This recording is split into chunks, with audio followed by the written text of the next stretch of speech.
Good afternoon, fellow Kenyans. Good evening. I think we are all in a state of disorientation. Good evening. I take this opportunity to welcome you to this press briefing by the National Committee on the State Funeral of the Right Honorable Prime Minister Raila Odinga. Fellow Kenyans, as you're aware, today His Excellency President William Ruto made a presidential proclamation announcing the passing on of the former Prime Minister of Kenya and leader of ODM, the Honorable Raila Odinga. The President announced a number of decisions arising out of earlier meetings which were convened during the day, first with the family of our departed leader, later on with the National Security Council and the Cabinet. After deliberations and consultations, it has been directed that a national committee on the state funeral of the Right Honorable Prime Minister Raila Odinga be established. It is also important to reiterate that the government of Kenya has decided to give the Honorable Raila Odinga a state funeral, and that is why this committee has been established. The committee will be co-chaired by the Deputy President and the Honorable Senator Dr. Oburu Oginga, the elder brother of our departed leader. The other members of this committee from the Cabinet: CS Wycliffe Oparanya, CS for Cooperatives and MSMEs; CS Soipan Tuya, CS for Defense; CS Eden Duale, CS for Health; and the Attorney General, Dorcas Oduor. From the family, besides the co-chairperson, Senator Oburu, Dr. Wenwa Akinyi Oginga, William Ojonyo, Elijah Oburu, and Joe Ager, Doctor.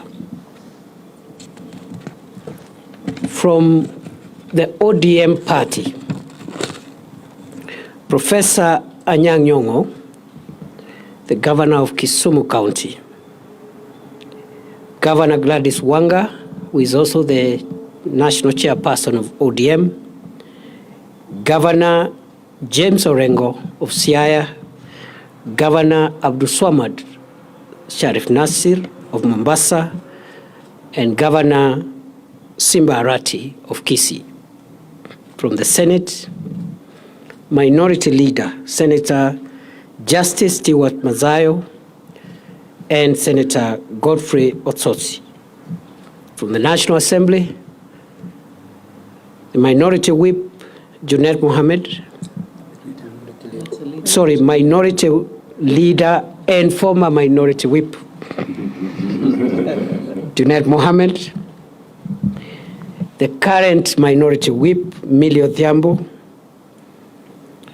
Dr. James Nyikal, Dr. Otiende Amolo, and Dr. Lillian Gogo. The secretary to the committee will be the Principal Secretary for Internal Security and National Administration, Dr. Raymond Omolo.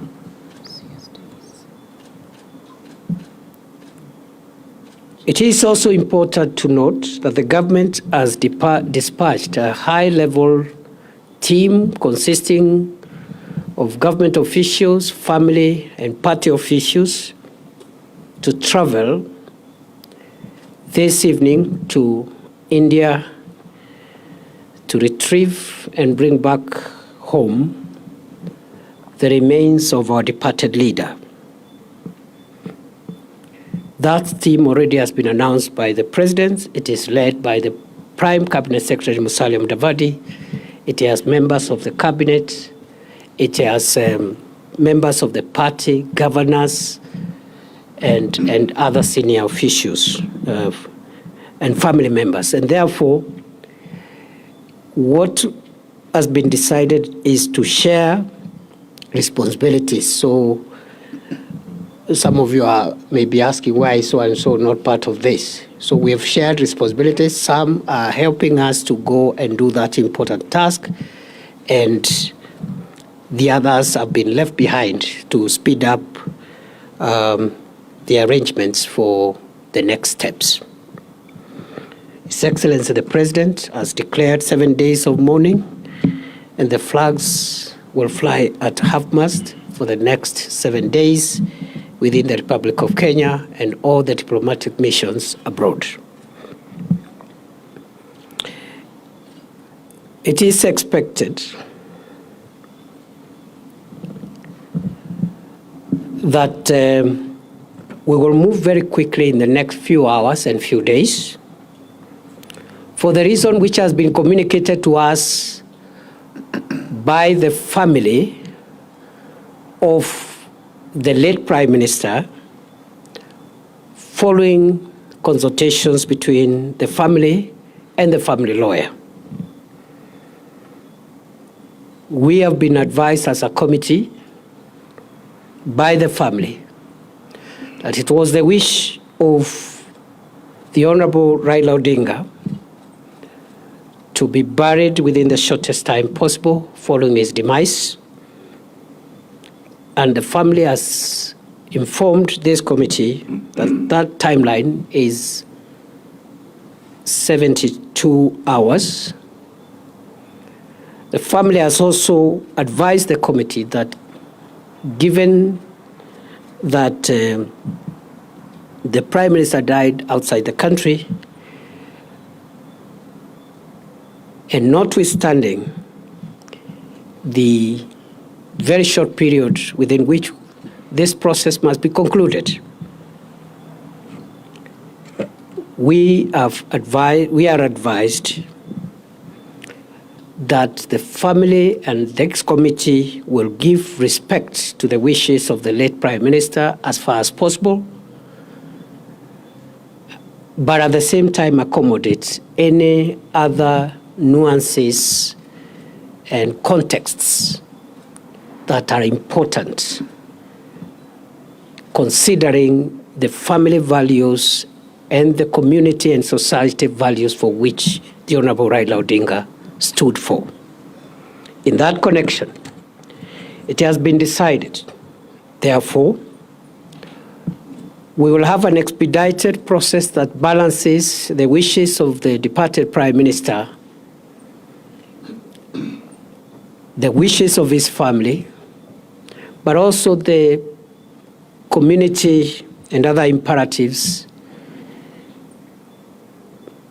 that must be taken into context. In that regard, it is expected that the aircraft that has left Nairobi a few hours ago will make touchdown in Mumbai at 1 a.m. local time. We'll have a ground time of 2 hours and make a turnaround to arrive in Nairobi approximately 8:30 a.m. tomorrow morning. Upon arrival, the body will be received at the airport by His Excellency the President, members of the family, and other officials, escorted to Lee Funeral Home, and at 12 o'clock, the body will be moved to the parliamentary buildings at the Central Business District, and in Parliament, there will be the public viewing of the body of the departed Prime Minister tomorrow from 12 noon to 5 p.m. in the evening. At the same time, this committee has decided to help members of the public, supporters, friends of the late Prime Minister who may not make it to some of the events that will be happening tomorrow and the days to come, with public places from which they can watch all the proceedings from tomorrow's arrival to the other events that will follow until the final rituals and the final rites in the interment of our late leader. In that connection, therefore, public grieving spaces will be created in various places, especially within Nairobi and also in other areas, as will be announced, where members of the public can follow proceedings on big screens and participate in grieving and mourning our departed leader. After the public viewing of the body in Parliament tomorrow, the body will return to Lee Funeral Home. On Friday, from 8 a.m., there will be a state funeral service of the late Honorable Raila Odinga at Nyayo Stadium. And this state funeral service is expected to be attended by dignitaries and VVIPs from outside Kenya. It is a state event, and it will be conducted in accordance with the protocols of state events to give respect to the stature of our foreign hero. That state funeral service, once concluded, will then lead to the body being moved to the current home of the Honorable Raila Odinga for overnight stay.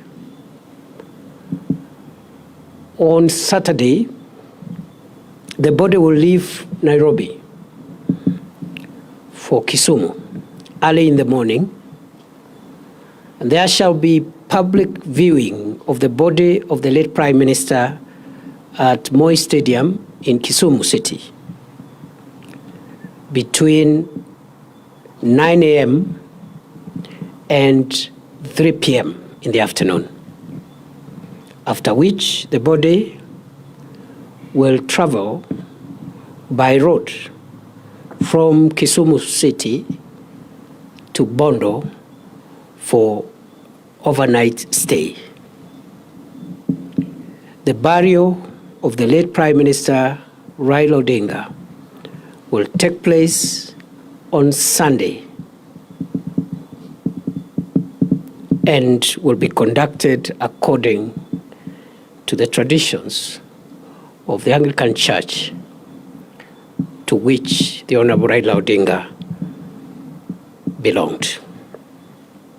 Ladies and gentlemen, fellow Kenyans, that is the status update of where we are on this very, very unfortunate development that has shocked the country and the world. I pray that we will all give the family the dignity they deserve, even as they struggle to bear with the moment of grief. We are also requesting the ODM party, which is represented in this committee, and also at the grassroots, to support and work together with our security agencies in the normal party manner to make sure that there is order and dignified mourning to ensure that we do not have any incidents that could disrupt this very important moment in the history of our country. So we want to request the ODM leadership and the branch leadership in all the places which are concerned to help us and work with our security agencies to make sure there is order.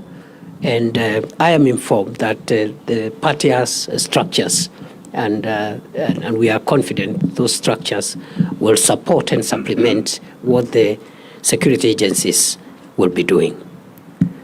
That is all for now. We will have further briefings every day between now and then, and perhaps tomorrow evening we will have another briefing at the end of the day. I want to give now this chance to the co-chair of this committee, the Honorable Dr. Oburu Oginga, Senator for Siaya County, to say a few remarks, and then we'll conclude this briefing. Thank you. Yeah, fellow Kenyans, I take this opportunity also to join you in mourning your leader. We are mourning and also celebrating the life of a great leader. As I had told you before, I informed you that he was well and kicking about, and he will soon be back to the country. That was not a lie, it was the truth. He was very well until last night. I spoke to him. He was vibrant, up and kicking. It is only unfortunate this morning that he suffered shock, which is suspected after the postmortem to be heart attack. But we are not just mourning, we are also celebrating the life of our great leader. I don't have strength to speak much now. What the DP has said is what we have discussed and agreed, and I am only praying that our people at this moment behave in a dignified manner. Let us give my brother the dignified burial and send off that he deserved, and I hope there will be peace during this time and reflection on his life. So I thank everybody.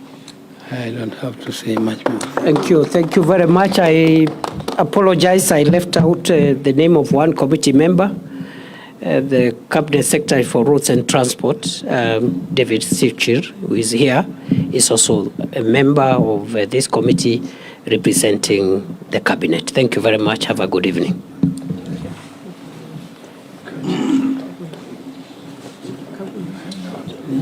See you tomorrow.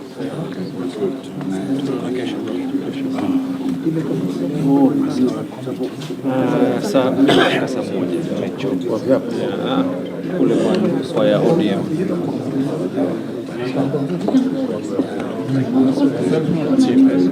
Take care. We'll talk tomorrow.